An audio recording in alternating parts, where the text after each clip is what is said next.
OK, bienvenue à exercice 19. Trouver l'équation d'une fonction sinusoïdale. Ça, c'est vraiment l'opposé de ce qu'on a fait dans l'exercice 18. Au lieu de vous donner l'équation et de tracer le graphique, je vous donne le graphique et vous trouvez l'équation. Et les mêmes propriétés se gardent. Alors, le tableau avec toutes les valeurs de A, B, C, D, ceci va s'appliquer encore. OK, commençons par l'information qui est présentée devant nous. Remarquez que je vous ai donné le maximum ici et le minimum. Okay, qui veut dire que la distance entre ces deux-là est 2. Right? Ça, c'est pas la période, par contre. Right? Parce que la période, c'est la distance totale pour faire retourner au point initial. Ça, c'est pas le point qui correspond à ce point-là.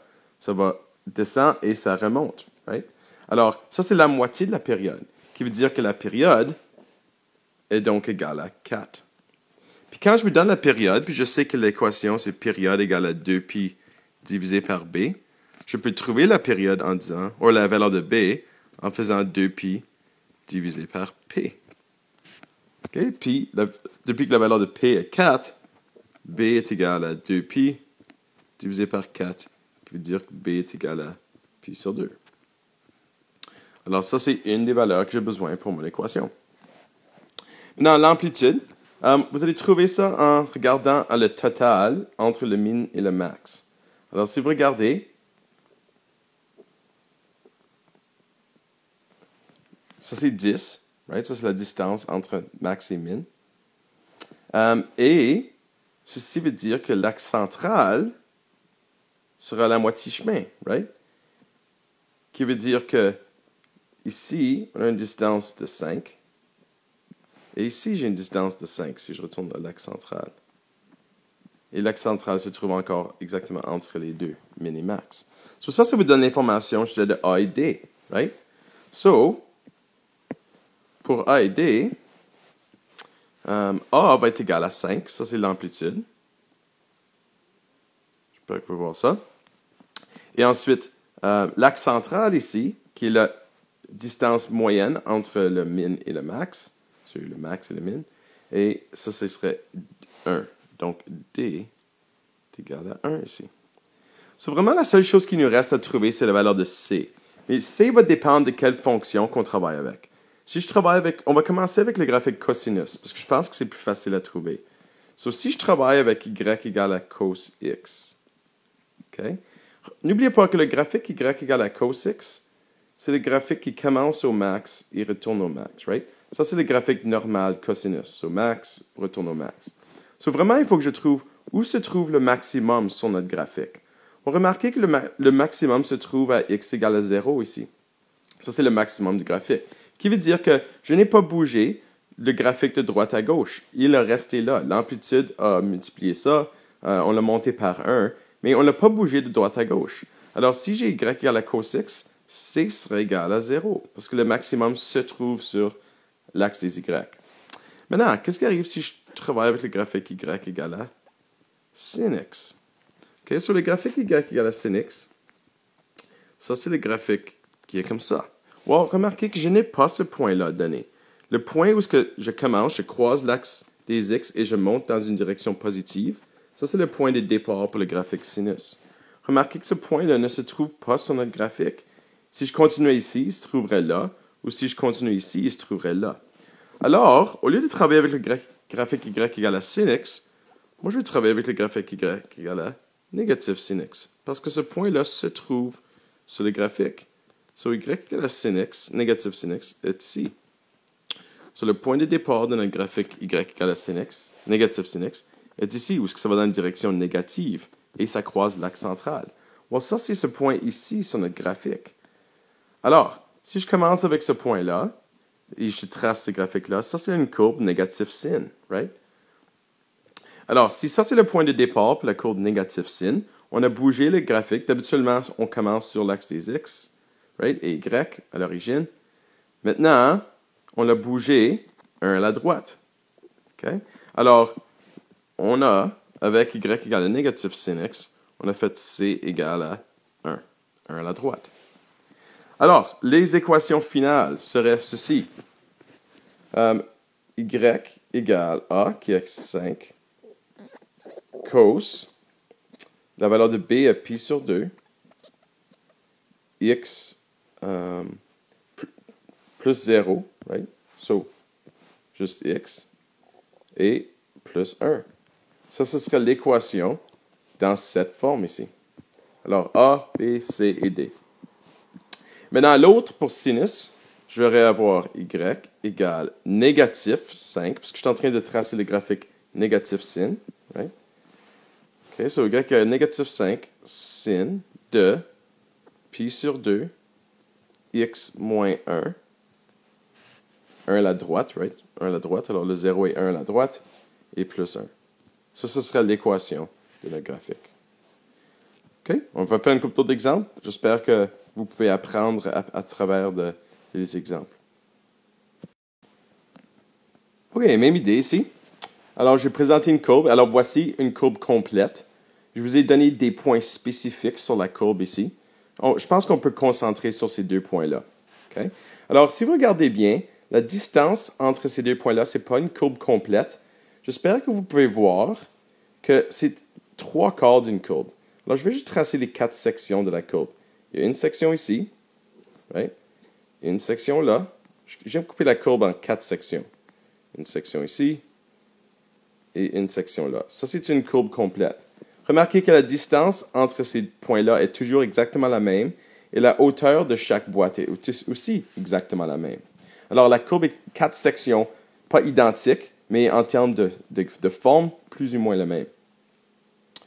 OK, well, je sais que la distance de ce point-ci jusqu'à ce point-là, ça c'est 3/4 d'une période complète, right? Et je connais cette distance-là, si vous regardez à l'échelle, ça c'est négatif pi sur 4 jusqu'à pi sur 4, qui veut dire que la distance ici entre ces deux points-là est pi sur 2. Donc, moi j'aimerais savoir la longueur de une section, right? Si je connais la longueur de une section de la courbe, je peux juste multiplier ça par 4 pour trouver la longueur totale d'une période. Alors, je vais juste diviser ça en 3. J'aimerais savoir la longueur d'une section. Alors, si je fais pi sur 2 divisé par 3, ça me donne pi sur 6. Encore, le pi sur 6, c'est la distance d'une section de la courbe, qui veut dire que la période va être 4 sections de la courbe, right? Parce que la période, ça va être 1, 2, 3, 4, une courbe complète. Alors, période est égale à 4 fois pi sur 6, qui, quand simplifié, nous donne 2 pi sur 3. Ça, c'est la valeur de la période. Alors, remarquez que c'est la valeur de la période, mais moi, j'ai besoin de la valeur de B, right? Puis, la façon qu'on trouve B, si on va faire B égale 2pi divisé par la période, qui est 2pi sur 3. OK, ça, c'est une fraction à l'intérieur d'une fraction. Sur la façon qu'on va résoudre ça, je vais le changer à une multiplication, right? En multipliant, je renverse la fraction. Et remarquez que les 2pi s'éliminent ici. Ça nous donne simplement 3. Alors, ça, c'est la valeur de B de notre fonction. OK, la valeur de A et D, encore assez facile à trouver, right? La valeur de A, c'est l'amplitude, et D, c'est l'axe central. Alors, D va être égal à moins 3. Ça, c'est facile. A est égal à 2. Ça, c'est l'amplitude. Alors, ça, c'est des valeurs assez faciles à trouver. OK? Alors, puis je vais juste écrire B égale à 3. Ça, je peux l'encercler ici. Et maintenant, la partie, d'après moi, un peu plus difficile, c'est de trouver la valeur de C. So, C va être différent pour cos et sin. So, je vais commencer avec cos x ici. Puis ici, je vais mettre sin x. OK? Alors, si je commence avec cos x, je cherche le maximum. Où se trouve le maximum? Well, il y a un maximum délimité ici. Je vous ai dit exactement que le maximum se trouve à négatif pi sur 4. Qui veut dire qu'on a bougé le graphique pi sur 4 à la gauche. Alors, C va être égal à négatif pi sur 4. Alors, encore, qu'est-ce que tu cherches pour le graphique cosinus? Si tu cherches le point de départ, qui est le maximum. Right? Pour les graphiques sin x, le point de départ est différent. C'est l'axe central, ici, dans une direction positive. Right? Alors, si je retourne au graphique, je croise l'axe central ici, ici et là, mais seulement un de ces points-là est le point de départ, parce que je suis en train de monter dans une direction positive. Alors, remarquez, si ça c'est mon point de départ, j'aurais une courbe complète sinus là. Si j'aurais ici, ça, ce serait une courbe complète négative sin.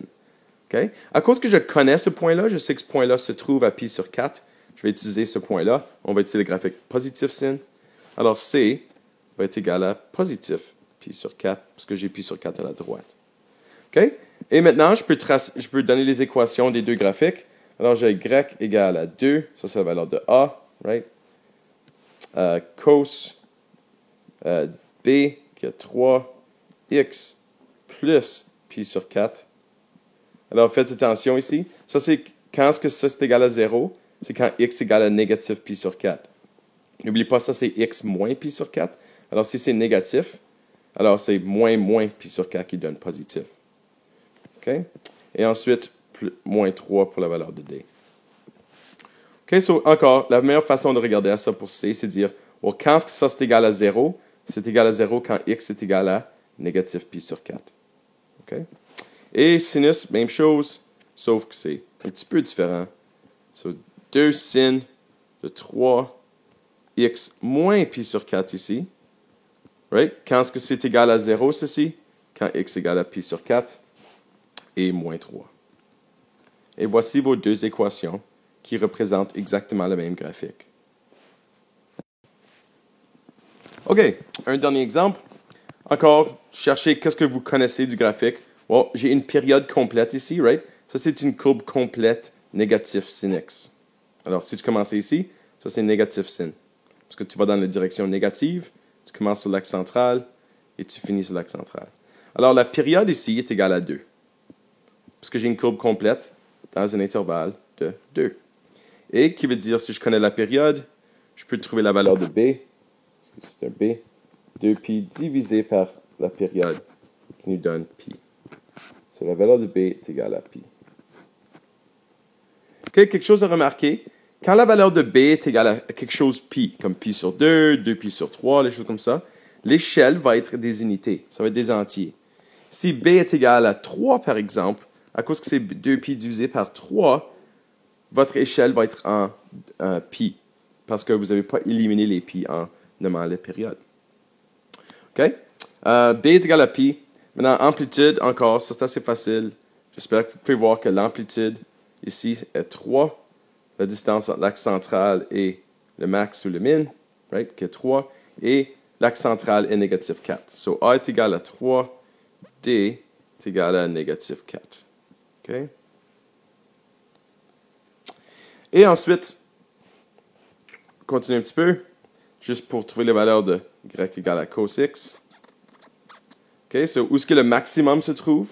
Alors, quand on trace le graphique cos, ou on veut l'équation cos, on trouve le maximum. Puis remarquez que le maximum se trouve ici, à 1,5. N'oubliez pas que le maximum va être toujours le point milieu entre les deux points sur l'axe central. Je sais que ça croise à 1, je sais que ça croise à 2, qui veut dire que le maximum est à 1,5.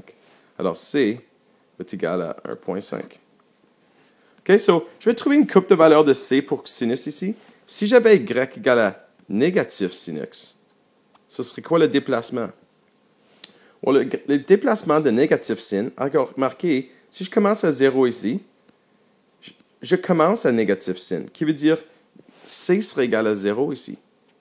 Mais, si je voulais chercher la valeur de Y égale à sin x, pas négatif sin x, okay, so, ça c'est négatif sin, right? C'est ça. Si je veux commencer à sin x, remarquez que sin x commence ici, parce que la courbe croise l'axe central dans une direction positive. Alors, j'ai besoin de bouger 1 à la droite. Alors, C est égal à 1 pour sin x, c'est égal à 0 pour négatif sin x. Et maintenant, je peux donner l'équation. So, j'ai Y égale à 3 cos de B pi fois x moins 1,5. Encore, quand ça c'est égal à 0, quand x égale à 1,5. Et moins 4. Ça, c'est l'équation. OK, so je vais écrire l'équation y égale à sin x, pas de différence. Tu pourrais aussi écrire y égale à négatif sin x. C'est toutes les mêmes équations. Y égale 3 sin de pi x moins 1 moins 4. Et voici vos équations. OK, so si j'aurais tracé ça, j'aurais négatif 3 sin pi. Il n'y aurait pas de x moins quelque chose, ce serait juste x moins 4. OK, guys, bonne chance. Ça va prendre la pratique, mais avec la pratique, je te garantis que ce n'est pas quelque chose qui est super difficile. OK, à bientôt.